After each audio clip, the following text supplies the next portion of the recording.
This is Bruce Friedman of Adult Site Broker, and welcome to Adult Site Broker Talk, where each week we interview one of the movers and shakers of the adult industry, and we give you a tip on buying and selling websites.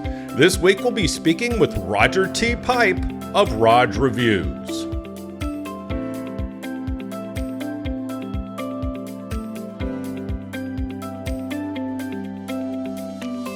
Adult Site Broker is proud to announce the launch of our new website, Adult Site Broker 3.0, at adultsitebroker.com. The look and feel of the new site is nice and up-to-date and easier to navigate. The new site also has links to our affiliate program, ASB Cash, and our new blog. Speaking of ASB Cash, we've doubled our affiliate payouts. That's right. Now when you refer sellers or buyers to us at Adult Site Broker, you're going to receive 20% of our broker commission on any and all sales that result from that referral for life. You can either place a link to us on your site or refer buyers and sellers through an email introduction. ASB Cash is the first affiliate program for an adult website brokerage. Check out asbcash.com for more details and to sign up. Now let's feature our property of the week that's for sale at Adult Site Broker. We're proud to offer for sale a growing sex doll site. Started in 2016, it's grown to over $2 million in annual revenue. The owner has focused and invested heavily into SEO for the site, making sure it consistently ranks at the top in the search engines for the main industry keywords. As a result, most of the traffic and sales are organic, coming from people who have searched for sex dolls on Google. Other strong sales channels are the 25,000 plus person email list and an affiliate program. The owner has developed relationships with the best manufacturers. The products are drop shipped directly from the manufacturer to the customer. The store has hundreds of 5-star reviews on the website and on third-party sites. The store currently has no employees aside from the owner, who works 10 to 15 hours a week on the business. SEO is handled by an agency. This is a business that can be grown by a company with experience in the novelties field. Only $2.72 million. Now time for this week's interview. My guest today on Adult Site Broker Talk is Roger T. Pipe of Raj Reviews. Roger, thanks for being back with us today on Adult Site Broker Talk. Thanks for having me back. It's great to have you. Now, Roger is an avid porn fan since the mid-'80s. He started reviewing adult movies as a hobby in 1995 and posting them to news groups. After having them picked up by adult retail sites, Roger began rodreviews.com in 1996. The site houses over 8,000 reviews of adult movies, as well as toys, websites, and hundreds of interviews with porn stars. He's a member of the X-Rated Critics organization and was inducted into the XRCO Hall of Fame in 2009. Roger is also a regular voter in the annual AVN and XRCO Awards. He does a yearly podcast series breaking down the AVN Awards nominees and winners. Roger has appeared on television, on Naked New York, numerous radio programs, including regular segments on Love Bites with Bob Berkowitz, K-Sex Radio, Playboy Radio, Daily Noise, as well as his own shows on Radio Dentata. Oh, I remember old Radio Dentata. We were two of the few hosts on there. The good old days. Oh, yes, indeed. In 2010, Roger penned a chapter entitled Something for Everyone for the collection Philosophy for Everyone, How to Think with Kink. So, Roger, ever had any truly embarrassing moments in our industry? The one that comes to mind, the first time I was on the radio on Bob Berkowitz's Love Bites show, kind of a big deal back then, certainly a big deal for me. I'd been doing the site for a couple of years. Mm-hmm. Get an email from his producer. Bob would like to have you on the show. Very excited, but also very nervous. You kind of notice when I talk fast when I get nervous. This is back in the IRC chat days. And I spent my afternoons hanging out with other porn fans and porn dignitaries in a really supportive IRC chat group. Mm-hmm. So everybody was there, showed up to support me. This was live. Everything was great. Doing the interview, honestly, I was doing pretty well. And Bob says, "Hey, how'd you like to promote your website?" Sure, great. Gave out my website. Have to say, I'd stopped looking at the IRC chat because I was getting distracted. So I looked away from that, and I give my URL. And Bob says, "Really? Raj with a J?" Mhm. "Yes." And I spelled it wrong a second time. He hands me another lifeline. It's ROJ, not G. I did it again. Oh no. I did it a third time. So when I went back at the end, the IRC chat, of course, was just all caps screaming at me, "You're Jumping. spelling it wrong." Did you buy Raj with a J after that I segment? I did.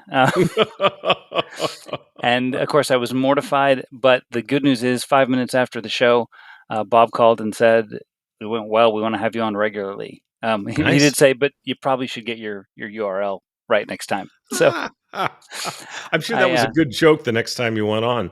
oh yeah, I didn't, I never heard the end of it. As long as I was in IRC chat, had to change my my name actually to spell it with a J. So Why that was not? Why not? Hey, I love it. I love Indian food. So there you go. there we go. So you wrote a chapter for a book. How did that come about? I did. It was for Philosophy for Everyone: How to Think with Kink. I was approached by it's kind of an anthology, asked Mhm. to kind of pitch an idea, Right. and I pitched an idea. It's basically, the chapter is about how the porn as a film or as a movie has evolved. Now, this was Mhm. in 2009, so it's evolved again since then.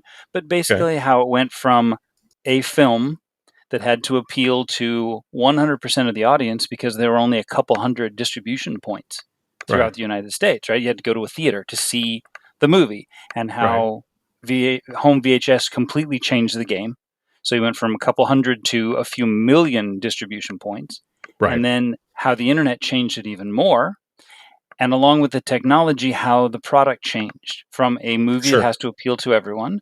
to videos that could be cranked out quickly so you could make, some that appealed to this part of the audience, et cetera, down to now where you literally can make a movie for 10 customers, charge them each $40, make $400, that's your day, and you move on. Yeah. And how it really has become sort of we're in like a hyper niche time in the industry. Boy, are we. Yeah. So it was a lot of fun writing it, and Mhm. I'm proud of how it came out. The rest of the collection is excellent too. It was Mhm. I'm really proud to be up in there with some other very serious looks at the industry. Mine was kind of tongue in cheek a little bit, but Hmm. also serious. How it did change, how you had to make a movie to appeal to everyone, and how that just how the technology led us to what a lot of people think is an inferior product Right. because it might not be as interesting, Mhm. but certainly has reached a greater audience. Right. What year was that? I want to say that was 2009, 2010. I think I wrote it in 2009 and it Boy, was published in 2010. when you talk about something for everyone, how that has come to be even more true. Absolutely. This was kind of the tail end of digital media being the dominant force. Mhm. DVDs were still popular, but even if you look at what would have been in the video stores back in the 80s, right? You had feature films Mhm. that sort of evolved into what we called couch porn or gonzo porn, right? It was a guy, a girl, on a couch. Mhm. And Red Light District, Anabolic, Diabolic, Evil Angel made Mhm. movies that didn't necessarily have a narrative flow. So they were really a collection of scenes, and how easy that was to chop up onto websites Right. because you don't need a beginning and an end. Mhm. So I don't want to say just scenes, I don't mean to downplay them, but Right. they're interchangeable. You Mhm. can certainly, if you're a producer, and you shot 10 scenes in a month, you can pick the 6 you want to put in your DVD at that point, as opposed to 70s and 80s where you had a script. Even if they were bad, even if they're a 2-page script, there was still some kind of a narrative, Mhm. and it definitely changed. And how things like clothing, body type, ethnicity, hair color became a theme to a movie, right? Right. That you wouldn't have had that in the 80s. And all of a sudden in the 90s, you've got, redheads with glasses. Okay, Mhm. 5 redheads, throw glasses on them. So that's definitely for a smaller market. But for that small market, that's exactly what I want because that's what I like. And Sure. it's, as close to customizable in 2010 as we could get. Now with OnlyFans and things like that, you've got even more customization and It's crazy. webcams. You can Yeah. pick the webcam model you want and get the show you want. So it, Yes. it sort of led us to that. Okay. Yeah, absolutely. So Roger, how do you feel that the political climate has changed things? I think that's interesting because I don't know that politics has as much to do with porn as it used to. Again, because the themes of movie, they're not themes of movies, right? In the 80s, we had some political parodies and things. Now, I think Hmm. it's more the overall social movements. Right. Black Lives Matter certainly had an impact on the industry. The major news outlets changed the way they refer to certain genres of porn. It made people really think about minority representation, minority Mm. power in the industry, Right. what is okay and what is not okay to Yeah. depict, which and a lot of people think it's common sense, but to an industry that is so appropriately concerned about censorship, especially coming from the outside world, we still live in a country where a good third would probably just as soon porn was abolished. Yes. So you were already starting behind in the game. Big time. The more people you offend, the more people you worry, your support whittles down. So we're obviously concerned about that, but at the same time, are we reflecting our best selves out to the world? We're still living in a world where no African American woman has ever won Performer of the Year at the major Mm. awards. Just never Wow. happened. Wow. And I think people took notice of that. A lot of places stopped labeling movies as interracial because in porn that means specifically black men with non-black women, as opposed to what the word means, which, two different races. Yeah. So as a genre, that kind of went away. And when that happened, while certainly I applaud the efforts, my fear has always been if we're not careful, we're going to end up having less representation because now you're taking away award categories that were traditionally dominated and given to people of color. If you take that away, my fear, and I have an open mind. We'll see how we're doing a couple years into this, but a lot of stuff that went away, I worry we're going to end up having a negative effect. Yeah. Yeah. That makes perfect sense. What is your favorite adult site?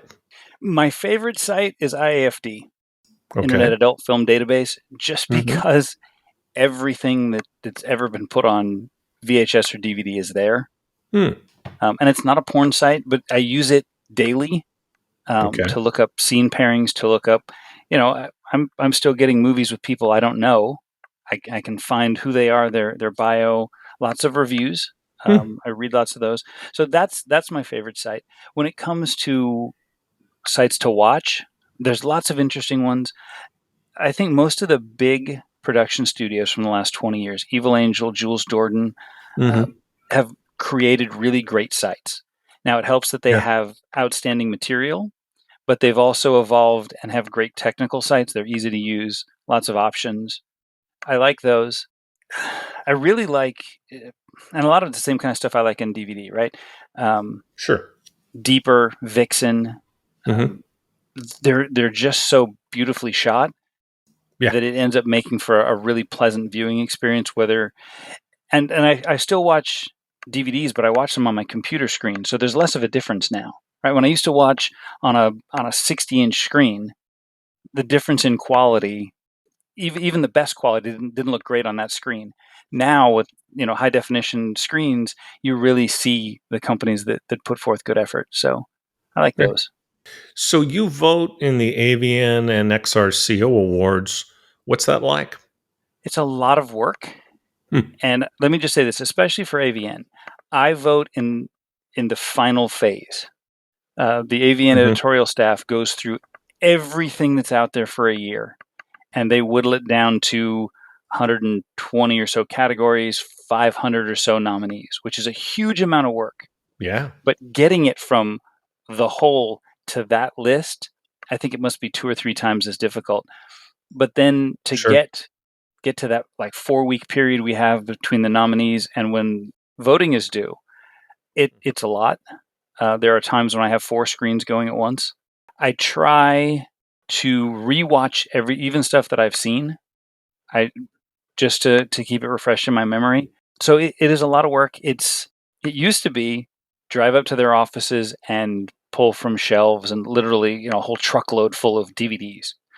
It's a little different now. A lot of companies will send like a zip drive, Right. or a lot of it's just here's a pass to our website. So it's Mhm. less boxes now. It's a But the good way thing. both AVN and XRCO work is once you get the ballot, it's weighted ballots. So 1 through 10, who you put 7 and 8 matters in the overall score. Oh, okay. So it's a little trickier than just picking first. And I take it really seriously. So I go through and make notes, and as I go through a category, really try and do the best I can to make sure that I've covered everything. I usually make it with about a day or so before the deadline, and then I go back. Like, okay, I really got to go back and rethink this or that, Mhm. and then I usually try not to watch for about 3 weeks because I'm Hmm. just done. Oh, yeah. You XRCO's must be cooked at that point. yeah, it's a lot. XRCO is a little smaller, and usually it's after AVN, so I kind of have an idea if like 3 of the same movies are in the same category. I remember how I ranked them before, so I've got a starting point.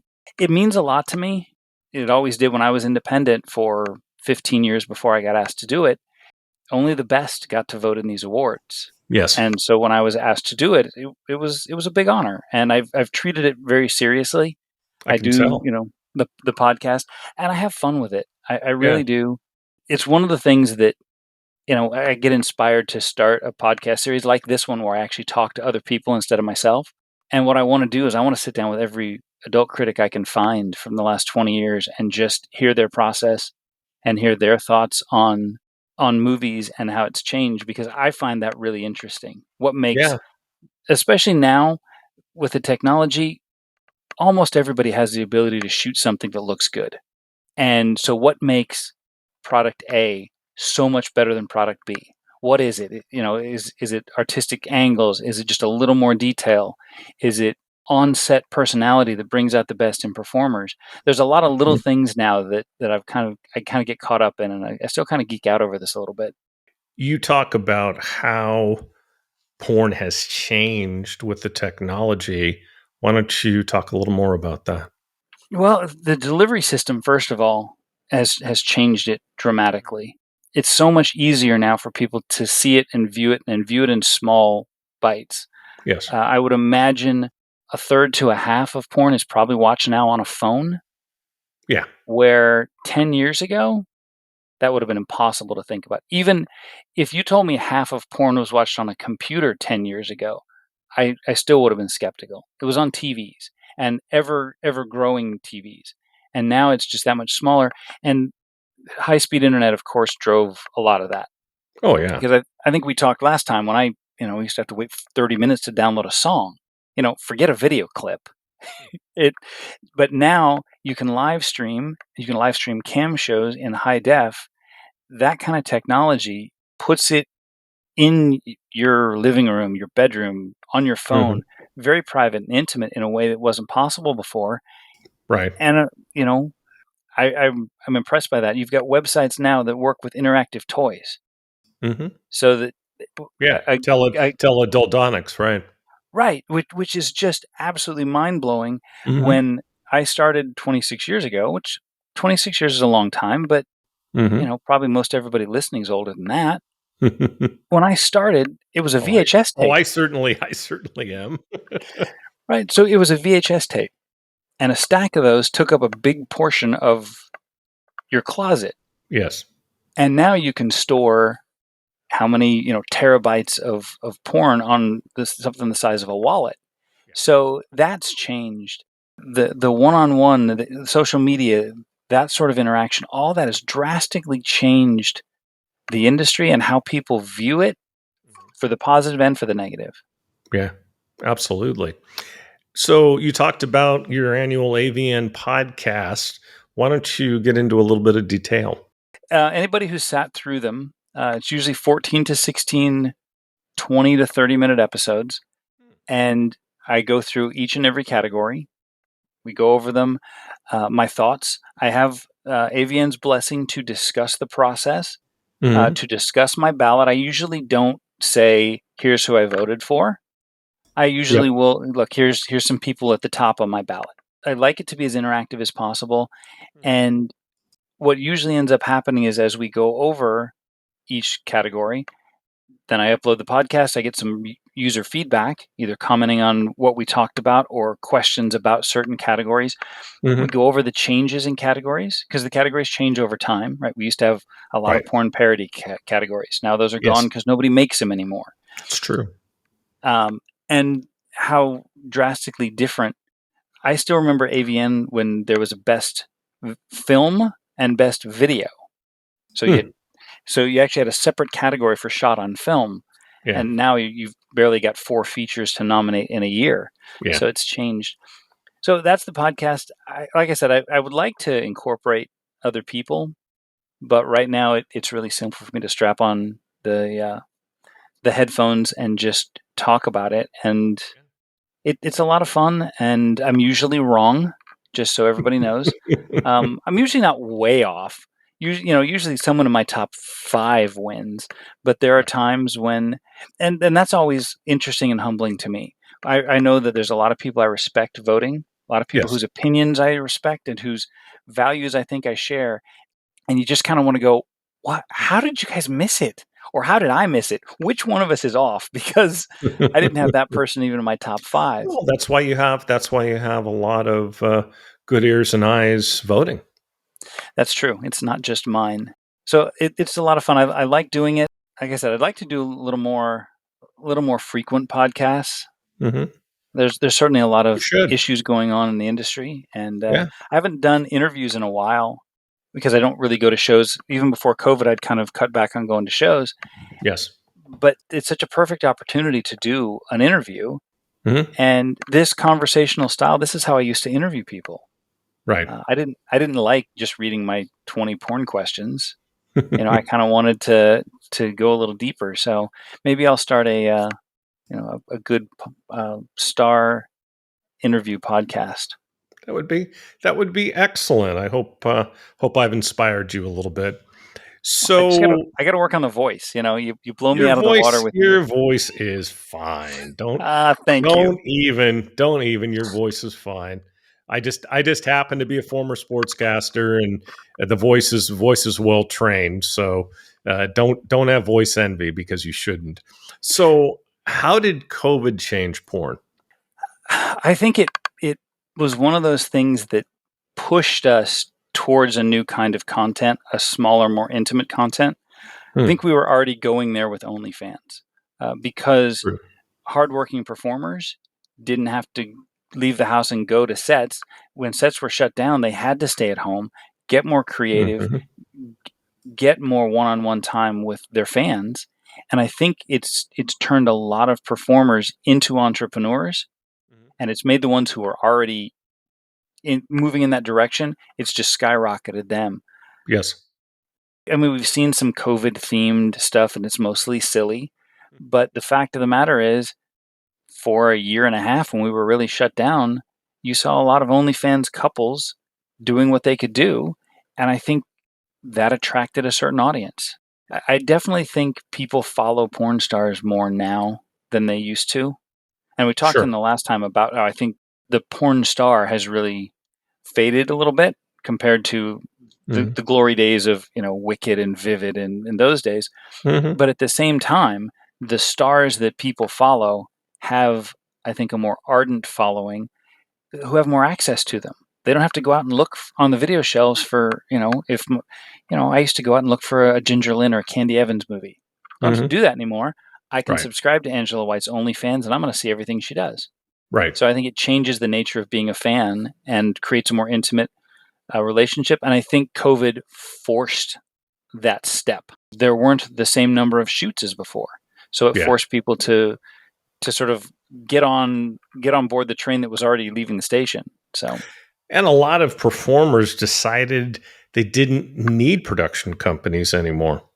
absolutely, I believe we talked last time about the difference in scale. Right, you Yeah. want to make a big movie, you got to pay a lot of people.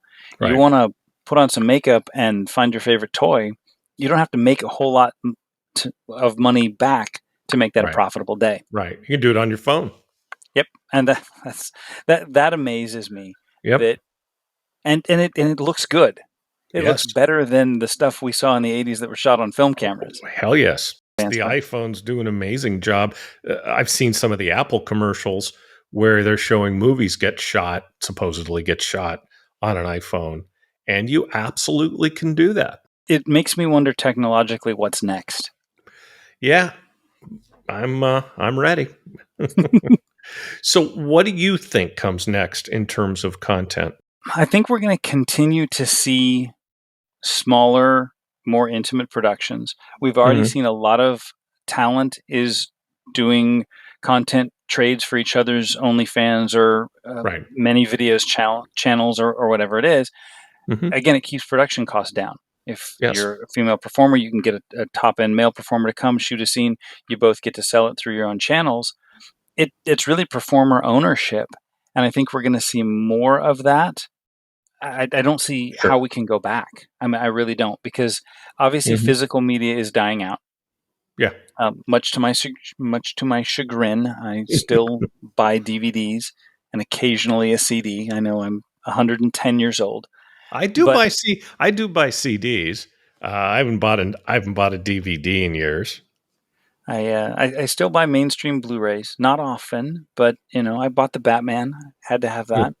Even though, as my wife said, we've got HBO. It's right there. Anytime Yeah. you want to watch it, doesn't Right. matter. Now I Yeah. have this. I have You this. I want can to own go on it. a shelf. Yeah. I You can. want to own it. You're a Yeah. collector. I understand. I I still buy understand. books. I I don't don't. think we're going back. No, I use my Kindle on my there we iPad. go. And I should. I'm about 50-50 now. I'm getting better with Hmm. books, but I grew up as an avid reader, Yeah. and having the book in my hand means something to me. And I know that makes me old, but so I don't think we go back. I think that Hmm.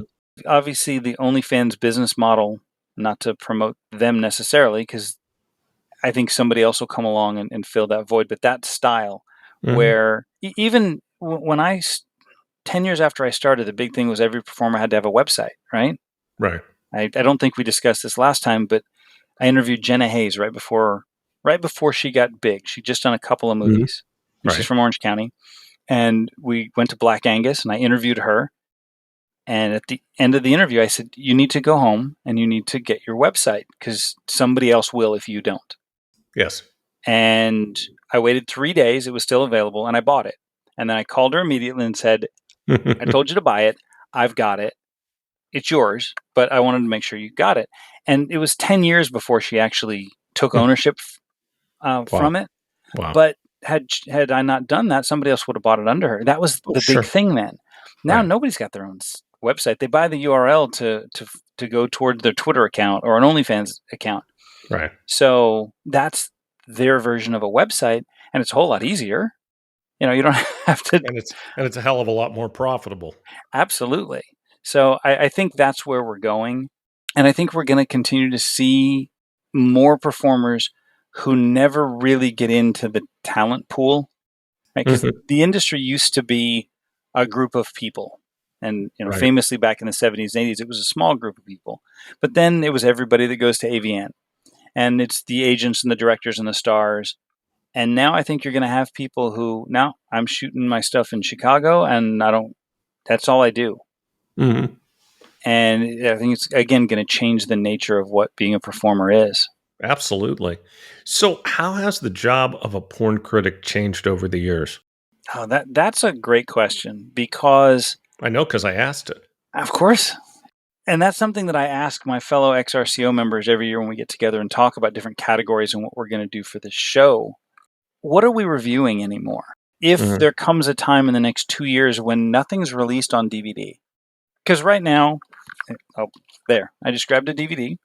This is 5 scenes. They're all Hmm. POV. I'm sorry, 4 scenes. 4 scenes of POV. Right. That's it. These can be completely independent of each other. The only reason they're together in a movie that I can review and award is because somebody chose to put these 4 scenes together. Okay. If they stop with a DVD, those 4 scenes are going to be 4 of 400 on that website for the year. Or So, 4,000 or or 4,000. 40,000 or 400,000. So what am I reviewing? Yeah. The individual scenes for sure, but how do we get that across to readers and listeners Hmm. as to what is good or not? And Yeah.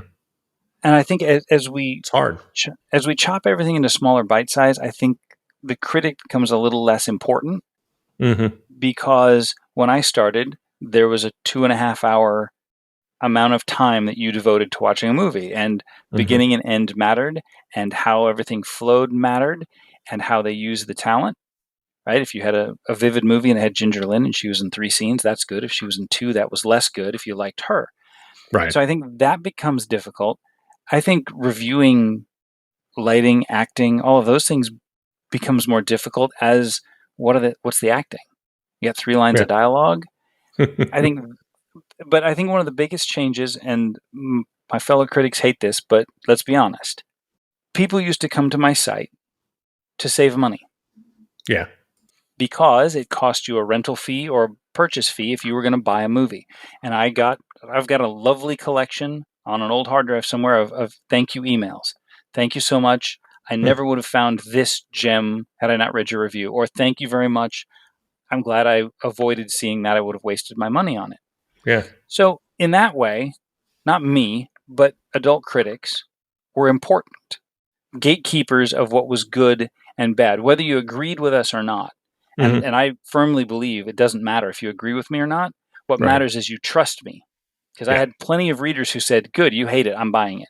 Right? Just like a music critic, just like a regular movie critic. But Yes. now that it's mostly free, of what value is a review or criticism? It's a good point. It's kind of like going to a restaurant. Do you care if it's great if it's free? If you take a I bite, do. if it's bad, you right. But on some level, if you can go to a buffet for free, take a bite of something, you don't like it, you throw it away, it matters a little less. Now, it still matters to True. people who are looking for something good, but it's easier now to, and not even free. Let's say you sign up for one of these mega sites for $20 a month. Yeah. If you don't like this update, there's 12 more. Right. You can move on. Yeah. So I think now the value of being a critic is I'm trying to do things on a little larger scale. How does it look as a whole? Mm-hmm. How does this Right. fit with somebody's career arc? And to try and be funny and entertaining. Because if someone's going to give me 5 minutes to read something, Yeah. it better be smart. It better be funny. It better be entertaining. It better be something. Yes. Because if it's boring, then what's the point? And that's Yeah. kind of how I feel Good about point. porn. I'd rather it be bad than boring. So, what do you think being in the AVN or XRCO Hall of Fames mean to performers, fans, and of course yourself? I'm a member of the XRCO Hall of Fame, and it means a ton to me personally because it was a peer voting. So to be voted in, and again, you got to remember where I came from in '96. I was a fan. I was writing for internet chat groups Mm-hmm. and completely on the outside. And to have my work valued means everything. The other writers on that list are people I look up to. So that means a lot to me. I'm always interested in what it means to performers Mm-hmm. because Rock and Roll Hall of Fame, Baseball Hall of Fame, let's use those two examples, right? Mm-hmm. Those are both outstanding groups of athletes and musicians. But Oh the yeah, Hall of Fames are for fans, right? You can it's go to true. Cooperstown, you can go to Cleveland, and you can see the Mm-hmm. plaques and you can revel in the nostalgia. You can argue eligibility and who's better as a fan. We don't Mm-hmm. have that in porn. So the AVN Hall of Fame, the XRCO Hall of Fame, does it matter to fans? It's a list of names on a website. So it's a different thing. And I think because of that, it has to mean something to the performer, Yeah, or in this case, the critic. the contributor. I think another odd thing for Hall of Fames in porn, in baseball, what is 5 years after you're retired Yep, before you're eligible? Okay, you're probably done. If you're out for 4 years, you're probably not coming back. true. And Rock and Roll Hall of Fame, I think it's 25 years after your first studio album. Hmm. Okay, you're established. Yeah, In that's porn, it. it's 10 years after you started, and Hmm. now lots of performers are still going strong at 10 years. Angela Sure. White's first eligibility year was right in the middle of her three-peat for Performer of the Year, for goodness sakes. Hmm. We're going to put her in the Hall of Fame while she's winning. It's kind of like you're going to put Jordan in the Hall of Fame while he's winning MVPs. I mean, you could, but I've always kind of been okay with things like that. I kind of think the 5-year waiting period in baseball is kind of ridiculous.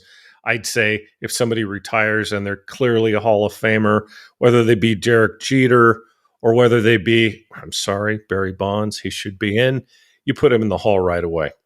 I like that idea, and I agree Hmm. with you. By the way, Bonds should Hmm. be in. Oh, It's my ridiculous that you. my God, one of the best hitters of all time, and these writers, oh, don't get me started on these baseball writers. Oh my dear Oh, God. I had to deal with these guys in the press box and their bullshit when I was in college working as an intern for the Giants. And all I can say is what a bunch of frustrated guys who never could play the game, and that's why they became writers. And oh my God, just dealing with them on a daily basis was enough of a pain in the ass. And if you're in the Baseball Writers Association, you're holier than thou. Well, guess what, guys? Your shit does stink. And Barry Bonds is a Hall of Famer. absolutely. And just for the record, adult writers are not at all like baseball writers. I know. We're not bitter and frustrated and can never be in the game. Totally could have. I am well aware. So what do you think the biggest challenges are that are faced by the industry moving forward? I think right now one of the biggest is going to be banks and Yeah. having money controlled by people who don't like or don't trust the industry for Mhm. whatever reason. There's Politics. plenty of there's plenty of politics on both sides of this issue that make this. Unfortunately, there's not enough politics on our side of the issue. That's That's the true. worst part. So I think that's going to be the biggest challenge is as long as somebody else can cut off the flow of funds, then Yeah. it ruins this sort of new economy, right? The new individual performer as producer. That Mhm. that depends on a trustworthy and reliable payment plan. Yeah. And that didn't used to be a problem, right? You go, you shoot, Sure. you get your check from an established producer, and you're fine. Mhm. Now the performers are more vulnerable to that, and I think that's going to be a big challenge. And Yep. then if DVDs go away and big studios Mhm. go away, I think performers are going to face the challenge of how do they market themselves, Yeah. right? Back in the 80s, women who wanted to do well on feature dance circuits got themselves on a couple of porn box covers. That promoted their dance careers. Hmm. Uh, some cam models want to come out and do a couple of porn movies for a well-established company because you get yourself in a Jules Jordan movie or a Brazzers movie. You're Mhm. going to be in front of a lot more eyeballs. And I think that's going to be the challenge. And I Mhm. don't know exactly how that's going to work. And maybe it doesn't have to. Maybe because there's a lot of cam performers that do just fine. They Yeah. get their core audience, they do what they do really well, and they're fine with it. And maybe that's what happens with performers. And then you just word of mouth gets around. You do a couple of scenes with other popular creators, and you build that way. But again, I think what will happen then is it's going to be those that are really smart about it and work really Yeah. hard. And it's going to be more than just who looks the best on camera. It's going to take a lot of work. Yeah. You're absolutely right. And I think that eventually, sooner than later, actually, we're going to need alternative forms of payment that have nothing to do with credit cards. Look, in Europe, there's never really been credit card acceptance. Uh, Hmm. uh, and it's a small percentage. It's larger than it used to be, but it's still a small percentage of the overall way people pay for porn and for everything else. So I think people are going to have to start getting more creative in what they accept. And I think crypto is going to be part of that. And that's going to mean a whole lot of re-education, you know. Big Um, time. and Big and time. you know what'll happen then is people will develop scams, and it's Hmm. people like that are They always one have, step ahead of the game. So unfortunately.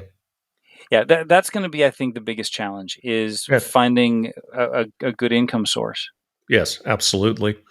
What's your take on content based censorship? We mentioned a little earlier about how some of the things have changed after Black Lives Matter. Some of the way interracial and racial play has changed. In general, I think content-based censorship is really frightening. Not because I think everything is okay, but because I don't think I should decide what's okay. I shouldn't tell you what you should watch. and you shouldn't tell me what I can watch. As long as everybody Sure. involved is a consenting adult human being, and those are Right. three really important criterias, right? Hmm. Completely consenting, of age, and human. Beyond that, it's none of my business what role someone wants to play, if that is offensive to me or to someone else. And Hmm. someone is allowed to be offended and not want to watch it. That's perfectly fine. That's Right. the kind of censorship I believe in. It starts with me and what I turn on Self and off. censorship. Absolutely. Absolutely. It's called America. It's called the First Amendment. It's called free speech. But when, because some of the clip stores took down certain types of content, specifically race play, Mm. which is fine. I have no interest in watching it. I don't understand Hmm. it. Right. But okay, so that can be taken away. But we all know how popular, Focest is. Also, nothing that Hmm. appeals to me.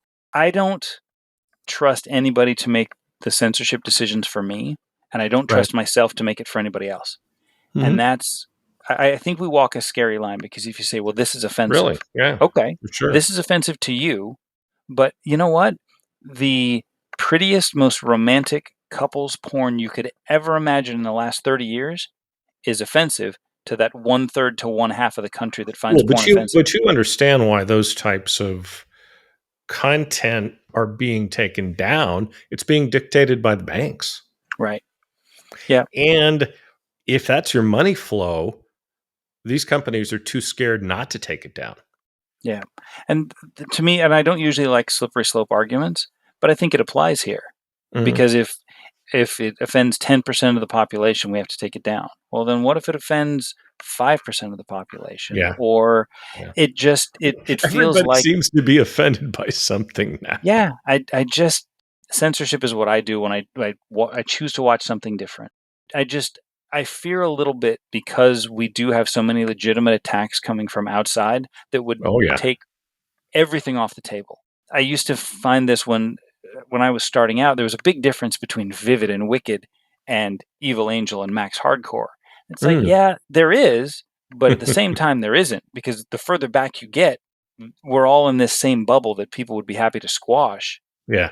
Regardless, it really doesn't matter to them which of these two is more extreme or Yeah. more offensive. Well, absolutely. And I wasn't insinuating that what the payment companies are doing is right. I'm just saying that that's the reality that the sites have to deal with. So that's the situation now. Finally, what do you think about the whole Ron Jeremy situation? I think it is incredibly sad. And this is something that's been talked about in the industry for a long time. And I'm going to tell Oh, you, I've yeah. been around a long time, I've been around Ron. I wouldn't say we were ever close. I never particularly liked his vibe. Um, just, I hear you. but I never saw any behavior like what he's been accused of. Right. But XBiz did a great rundown of all the accusations, and it's hard to read when you read. I know. I saw that, and it was just mind blowing. Oh, it was heartbreaking too, and to realize this was going on, and a lot of people knew about it, and I Sure. think some of it, just the industry kind of played into that sort of silly goofiness, Hmm. and I think we allowed ourselves to turn our back on how someone can be powerful and popular and do horrible things, just Yes. like mainstream Hollywood, just like sports, just Oh, like yeah. politics. His story, sadly, isn't unique, Not at all. but the fact that it took so long in our industry kind of saddens me, because Right. a lot of the shaming came from within our own community, and this idea that because of who they are, they can't be assaulted. Yeah. It just, no. He's no different. He's no different than Harvey Weinstein, really. Yeah, he really isn't. And I think it's kind of sad. He's probably never going to stand trial for what he's done. And I hope, knowing that at least he's in jail for probably the rest of his life, can bring some closure to some people. I think we're going to Yeah. see some books written about it. Oh, I sure. think, and I think hopefully we've learned from it. I hope toxic masculinity is something that's going away. I think everybody got caught up in his persona, and the fact that, Hmm. honestly, probably the most well-known porn star for a time on the planet, bigger Yeah. than any of the women. Yeah.